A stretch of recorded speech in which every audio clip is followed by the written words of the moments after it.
महीना में हम 20 गो प्रोग्राम गावल तनी, ये हमार देन बा। में अभी एगो मुद्दा चलता, ठीक बा, कि कोई कोई के बेटी के नाम धके गाना गा देता। एकरा पहले 2 दिन के बाद खेसारी लाल यादव के जौन चेला रहलन ह, जेका संगे रुआ काम करतनी ह, उनकर बेटी कृति के नाम से गाना निकलल। एगो पंकज सिंह नाम सिंगर बनन बक्सर के, उगैले बरन। ए पर का कहे के नाम धके, परिवार के नाम धके, केहू का माई के कह के, तो उसे का मिल जाता? का कहिए बनी वो दिन काहे ना कहले रहले खेसारी लाल कुछो ना रहल, तो न उनका बाबू के बोले के चाहिए। तो दोस्तों, मेरा नाम है मयंक और आप देख रहे हैं न्यूज़ भारत। फिलहाल अभी हम लोग मौजूद है डुमरसन बाजार में। डुमरसन बाजार में भी अभी हम लोग मौजूद है।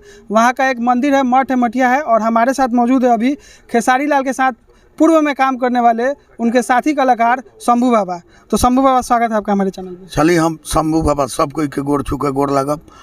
जे भी ये चैनल देखता लाइक करो, सब्सक्राइब करो। राउर ओरिजिनल नाम का है? शंभू बाबा नाम है राउर? हमारा ओरिजिनल नाम शंभू तिवारी है। तो शंभू बाबा नाम कैसे पड़ल? अरे भगवान जानस, देवता लोग धो दलक। अच्छा, रुआ पहले खेसारी लाल यादव के साथ बहुत प्रोग्राम कैले बनी, बहुत सारा मतलब गाना उनका संगे कैले बनी। अभी फिलहाल रुआ का करतनी? फिलहाल आजो कीर्तन गावतनी, पहले हूँ कीर्तन गावतनी है, आजो हम कीर्तन गावतनी। खेसारी लाल यादव के संगे काम काहे नहीं करो? अरे बाप, काम हमार मर्जी, हमरा मन करी तो काम करब, ना मन करी अपना घरे रहब। राउर मर्जी बा कि उनकर मर्जी? आज हम खैला बिना थोड़े मरतनी। आजो महीना में हम 20 गो प्रोग्राम गावल तनी, ये हमार देन बा। हम आजो मेहनत करीले, आजो लेबर करीले, रात भर चिल्लाइले, 10 गो रुपया लेके अपना बाल बच्चा के जियाइले।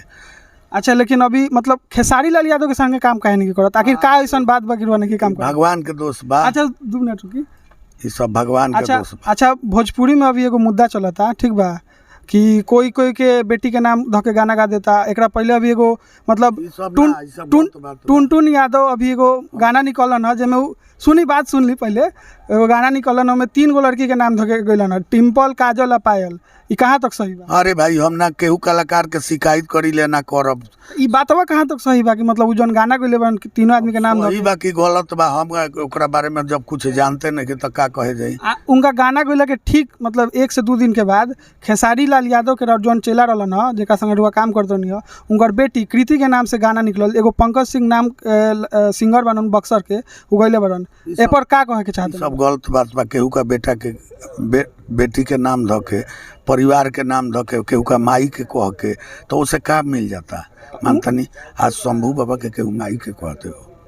तब पंकज सिंह के कहा नाम बाकी खेसारी भी पहले गावत रहलन नाम धके। शंभू बाबा का बाबूजी के कह दे जा दो भाई। ऊ का कहता रहे, ऊ का कहता रहे, बीच में तो हम ना बोलब। हमार बात पूछी, हम अपना बारे में बोलब। तो मतलब ये ठीक नहीं करनु कैलन पंकज सिंह? ई काहे हम कहीं जे ठीक नहीं के कैले कि बेटी के लेल कि केहू का बेटी के आ माई के ये सब गारा गाड़ी ना करे के चाही। विशेष कुछ ना कहब। एगो हमरो चैनल बा शंभू बाबा PCL, खाली लाइक करल बनी, सब्सक्राइब करब, आ जरूर आशीर्वाद दुलार प्यार देब। अच्छा, एगो सवाल और लास्ट में, कि अभी खेसारी लाल यादव पूरा लंदन से लेके पूरा न्यूयॉर्क, अमेरिका, कहाँ कहाँ घूमत रहन, उनका के देख के रुआ खुशी होला कि ना? खुशी होला। तो दुख काहे होई महाराज? हमारा रउआ यही जंग रह गई, वो उतना दूर चल गेलन। गोदी में रहे आला, हमरा जौरे घूमे आला, हमरा जौरे लंदन ना पूरा अमेरिका। यही से नुई सवाल उठता कि ऊ काहे उतना दूर चल गए? रउआ यही जंग रह गए रे मतलब हम अपन एजी कहाँ बने? हम एजी कहाँ बने? हम पूरा भारतवर्ष में बानी, हम पूरा लंदन में बानी, पूरा विदेश में बानी। हम कहाँ नइखी? कहाँ? अच्छा, कहाँ शंभू बाबा नहीं? अच्छा, अभी हमनी के जहाँ खड़ा बनी सनिया खेसारी लाल यादव आइल बड़न? आइल बड़े 50 वाली मठिया पर आइल बड़े। ये डुमरसन के गांव है, ये डुमरसन के धरती है, ये मठिया हो, ये दुकानदार भाई लो हो, गांव वाला हो। विशेष कुछ अब ना, सब कुछ ठीक बा भाई। अच्छा, सुनी 2 मिनट सुनी। ठीक बा, तनकी बार बात हमार सुनी। सत्य बोलल नहीं, जायज के हम लड़ाई लड़तनी। यदि शंभू बाबा झूठ बोलता रहे चाहे नइखे कइले, तब विचार भाग। अच्छा, खेसारी लाल यादव के जन बाबूजी बारे अभी कुछ दिन पहले बारे में कुछ कहले न, ओकरा बारे में का कहे के चाहे? उहे न गलत बात बोल देले बड़े, यही से हमरा ई सब बोले के पड़तल ना। त आज लेके कहत रहन कि पी के शंभू बाबा कुछ बोल देले। पी के तो हम कुछ बोलते बनी, सब लोग जानता। ई तो सबे जानता जे हम पी के बोलता नहीं कि होश में बोलता नहीं। आ हम का कइले बनी? वो दिन काहे ना कहले रहले खेसारी लाल कुछो ना रहल, तो उनका बाबू के बोले के चाहिए। तो यह उनकर बाबूजी बोलते न जे आज शंभू बाबा पी के कुछ कहता रहे, तो अभी बात शोभित।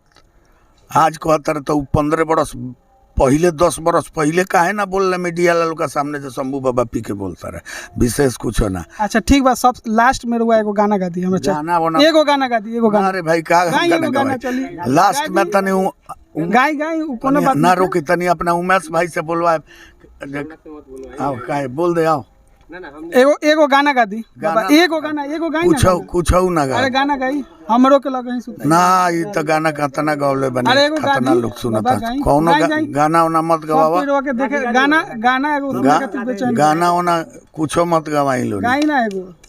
अच्छा और सबसे फेवरेट ना ना बहुत फेवरेट रहे हो, तो बताई एगो कोनो हमनी गाना। के होलिये रहे जे फुचकारी गाई दो। फुचकारी रंग तो गा दी एगो। कह के बता देता नहीं, फुचकारी रंग फुचुर फुचुर फेंके मन बिगाड़ देले बारू चुमा दे के। आय हाय, एक बार लय में आ जी बाबा। ना लोय में ना, एक बार सब ठीक बा। चली ई हरनी हमरा संगे शंभू बाबा, बहुत अच्छा लागल इनका से मिल गए। तो बाकी वालों की वीडियो अच्छा लागल होगी तो वीडियो को लाइक शेयर और चैनल के सब्सक्राइब कर दें। बहुत बहुत धन्यवाद बाबा।